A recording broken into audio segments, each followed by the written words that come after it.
Même si ces troupes, ces personnes qui te soutiennent sont faibles, ne considère pas leur faiblesse. Même s'ils n'ont rien de financier à te donner, ne considère pas. Sois entouré seulement des personnes qui t'aiment. Pas des personnes que tu aimes.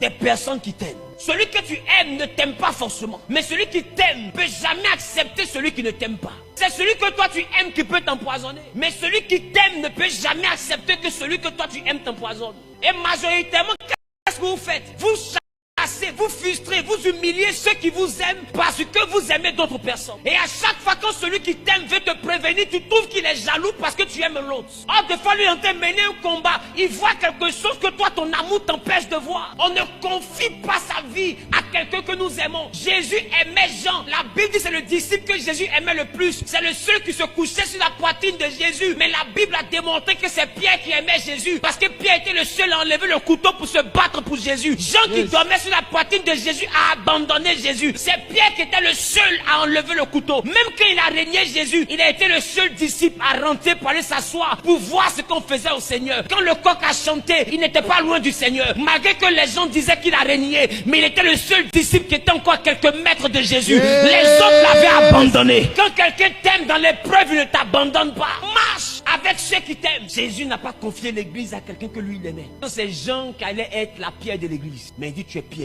Et c'est sur cette pierre je bâtirai mon église. Il avait des défauts, mais Jésus était sûr d'une chose, Pierre l'aimait. Les troupes qui sont autour de toi, est-ce qu'elles sont constituées d'hommes et de femmes qui t'aiment? Si jamais c'est constitué de personnes que toi-même tu aimes et que tu vois que ton amour n'a pas de retour, quand tu quittes ici, vide ces troupes. C'est pas les gens qui tu dois t'entourer. Quand les gens sont ceux-là que toi tu aimes, c'est quand tu as l'argent, ils sont là. Ils bénéficient de tout, de tes l'argent, et des fois ils ont tendance à te prendre pour bête. C'est ceux que toi tu aimes là, c'est eux qui t'appauvrissent. Mais celui qui t'aime, lui, il a mal de te voir tout dépendre de ton argent. Lui, il te donne conseil parce que lui, il t'aime. Et des fois, quand il donne conseil, tu penses qu'il t'empêche de profiter de la vie. Non, c'est son amour qui s'exprime. Il te prévient des gens. Mais regarde à la fin, il a toujours raison. Quand tu n'as plus rien, ceux avec qui tu partais prendre cigare, champagne, tout ça, sont où aujourd'hui? Te voici en train de réfléchir à comment gérer ta famille.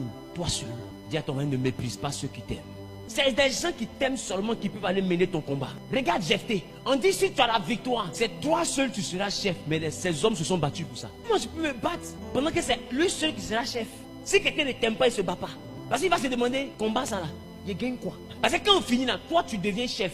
Et nous, on est quoi les boys du chef? Mais ils ne sont pas poser cette question. Ils sont allés se battre avec le Jephthé. Parce qu'ils ont choisi de l'aimer.